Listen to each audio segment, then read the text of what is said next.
The best of money matters. The Big Story. Welcome to The Big Story. I'm Hong Bin Jung. With battle lines redrawn and significant changes to many constituencies, which will be the ones under the spotlight in GE 2025? Well, let's start with Punggol. It's new, vibrant, and also poised to be the battleground of a fierce political contest in this year's general election.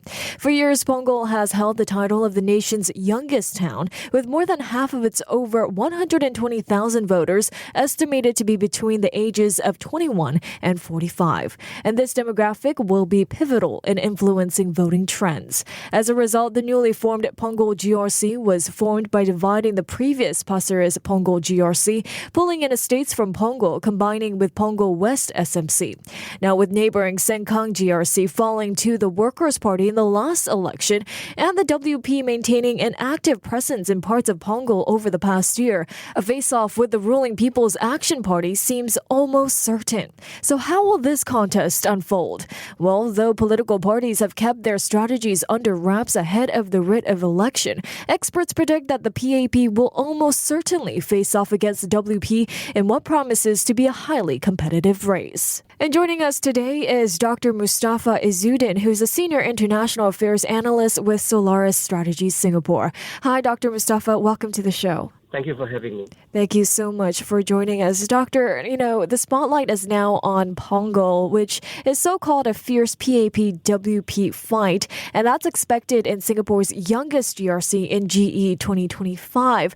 What role will the younger demographic in Punggol, voters between, the ages 21 and 45, will play in shaping the upcoming election results in the GRC? They'll definitely play a pivotal role because they are an important demographic in that area. And also the fact that they are a diverse lot among the young population. So they'll certainly play a role of a political kingmaker in Punggol. And so whichever party wants to win that particular GRC will certainly need to relate as well as they can, connect with the younger demographic in Punggol GRC. I see. There is a growing political awareness among younger voters in Punggol. How do you see this generation's, voting behavior being shaped by the current political climate in Singapore? Because there's a diverse lot, so there will be those who are perhaps apathetic, there are those that they may be disinterested, but there's also a growing number that are attuned with what's going on and they take their vote seriously and they want to vote for a party and a government that is able to take care of they are more aligned with their wishes and their interests. So I think for them, the younger generation of voters in Punggol GRC, I think many of them would be undecided in the sense of keeping the options open until it's closer to the polling day itself. And also they are a pluralistic lot. In other words, they're interested in looking at issues. And of course, bread and butter issues are important, but also issues of check and balance, of democratic accountability. So I think those are issues that would matter. And also for many of the young people, because they are also attuned on social media, they will also be perhaps shaped with what's going on around the world as well, and also juxtaposing that with what's going on in Singapore. So it's certainly quite sophisticated, but nevertheless, how they vote will matter deeply, and very importantly for Punggol GRC. I see. Well, in a general perspective here, Dr. Mustafa, are younger generations more, conservative or more pluralist, or would you say they're more of swing voters? I think there'll be a mix. I think you do have some among the younger people who are conservative, but I think increasingly they are more, I suppose, middle ground towards being more liberal as well, and also they have pluralistic views. So it's across the board, you'll see a wide spectrum of views among the young people. But certainly, I think they want to be an equal stakeholder in the progress of Singapore and also the future of Singapore, which will impact them greatly. So certainly, they would take their words seriously. So listening to what they have to say, listening to their interests and their aspirations, I think all of those things will matter. And I think we've seen the government talking about the need to give, to do more for younger families and so on. So I think all this would bode well with the younger generation. Bread and butter issues, but also the issues of, having greater democratic pluralism in Singapore. I see. Well, on that note, then, do political parties need to, adjust their policies to address specific concerns of these millennials and Gen Zs? I mean, what are Yeah. some key issues that may influence their votes? I think for them, to an extent, it's also about issues such as employment and housing and so on. But I think equally important for them, beyond the domestic bread and butter issues, will certainly be about issues that have a more global angle to it. So things like justice, ethic of they're looking at better checks and balances, more pluralistic voices, and also of a government that really understands their aspirations as well, and or a party that really understands their aspirations. So yes, I think it is multi-layered, multifaceted. So there are certain issues that would cut across the younger voting population, but there must also be a calibrated strategy to look at specific issues as well. So I think there will be a whole host of issues by which would affect voting behavior. But certainly at the bottom line would be that I think they would want to be integral to the next lap of Singapore's progress. I see. I see. Well, this is the first election for the newly minted Punggol GRC. Dr. Mustafa, how significant is the newness of Punggol as a standalone GRC in shaping voter expectations then? It may well be an archetype of how young voters may be casting their ballot, and perhaps an archetype for future elections as well. I think being a new GRC certainly means there is the unpredictability factor. There is no precedent on how the demography in Punggol would vote, because we don't have a precedent for it. Of course, they've been carved out from the other parts of other GRCs. But as a standalone GRC, we don't know how it would be. And we saw that in 2020 as well with Sengkang. So as a result of that, it could go either way, particularly if it's a straight fight, which I think it is projected to be between the PAP and the WP.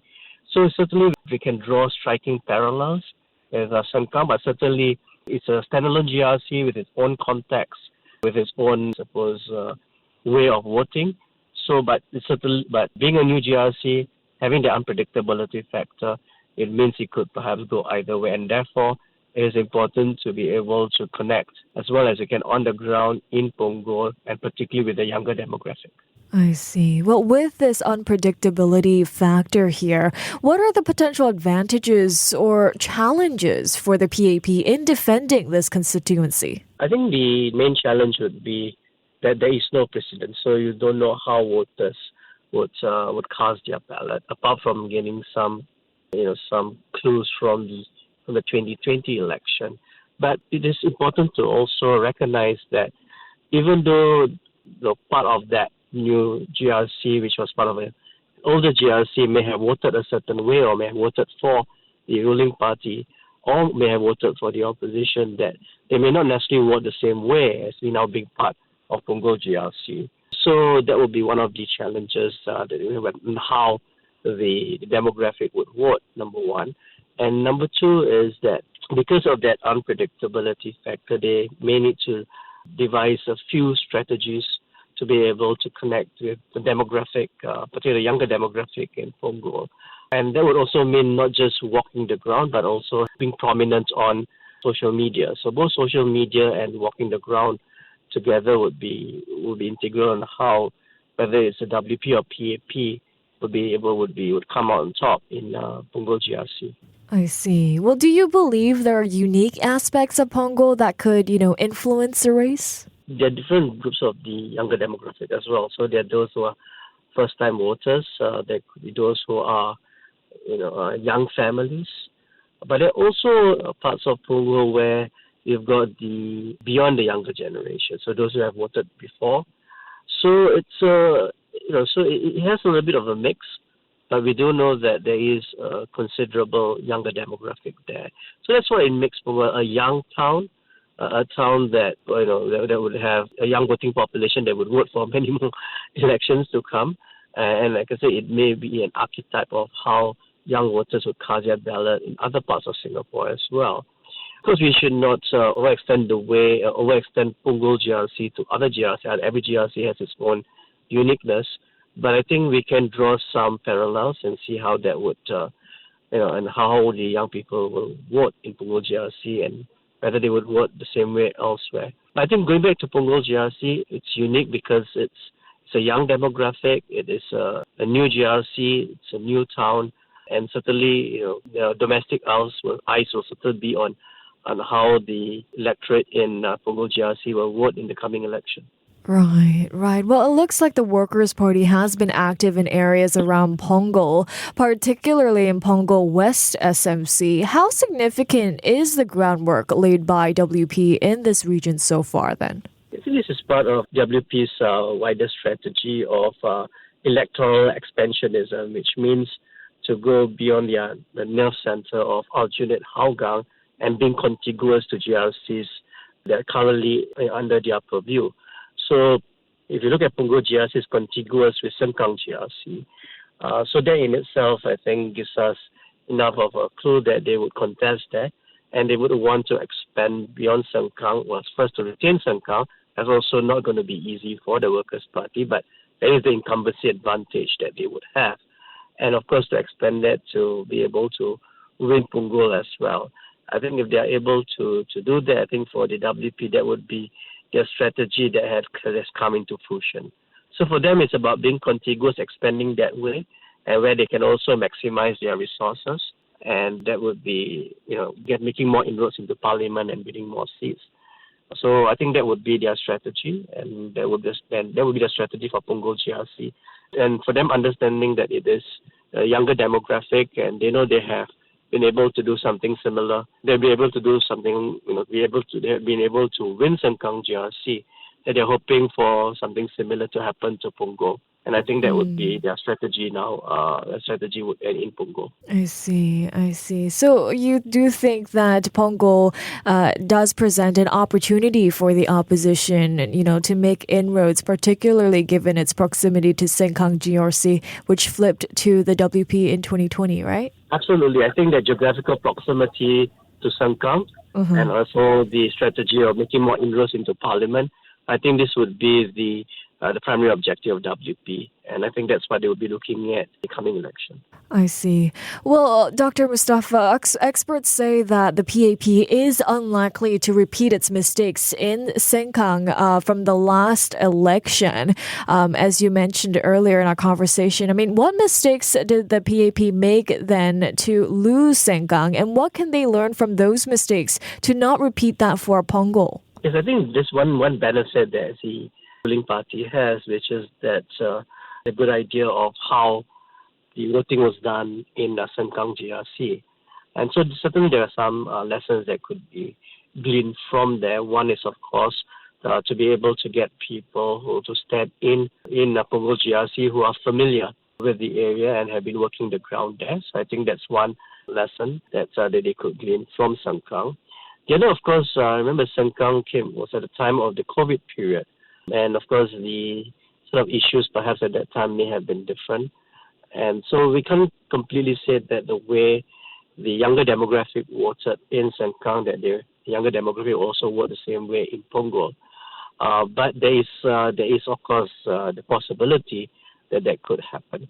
So I think for them, it's being able to devise a strategy that are able to relate and to connect with the younger demographic. And I think if they're able to do that, and many of them are also seen to be middle ground voters, so the more of the middle ground voters the PAP are able to get from Punggol GRC, particularly the younger demographic, then they will certainly be able to win the GRC. I see. Well, what would it mean for the PAP if they lose Punggol GRC this time round? Will we see a heated contest in Punggol? Yes, certainly. We will see a heated contest. So we just have to wait and see at this point who will be fielded, which parties are going to contest there. But it's likely going to be a straight fight based on what we see thus far. Question is who's going to be fielded there, and then we will have a clearer idea as to what can happen there. But I think at this point, if it's going to be a straight fight between WP and PAP in Punggol, which is a new GRC, and with the unpredictability factor, with a younger demographic, absolutely, I think we are going to see an intense fight taking place intense electoral fight taking place in Punggol GRC. I see. Well, Punggol GRC looks like it will be a hot spot this GE 2025. But before we let you go here, Dr. Mustafa, what other GE hotspots will you be keeping a close eye on in the coming weeks?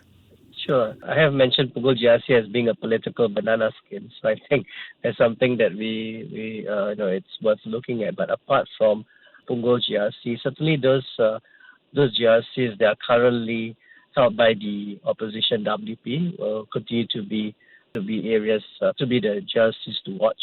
That would mean Aljunied, Sengkang, Aljo and Sengkang in particular. But of course, they will also be looking at East Coast and Marine Parade, those two other GRCs that have had intense fight in past elections. So we'll see that also the ones to watch. And of course, certainly in the western side of Singapore, particularly the newly named West Coast Jurong West GRC. So I think those are the GRCs I think we can keep a close watch. And also, of course, the new SMCs that have also been carved up. Those are also worth looking at, particularly when it's a straight fight and it's an SMC. So those are also worth keeping a watch on. I see.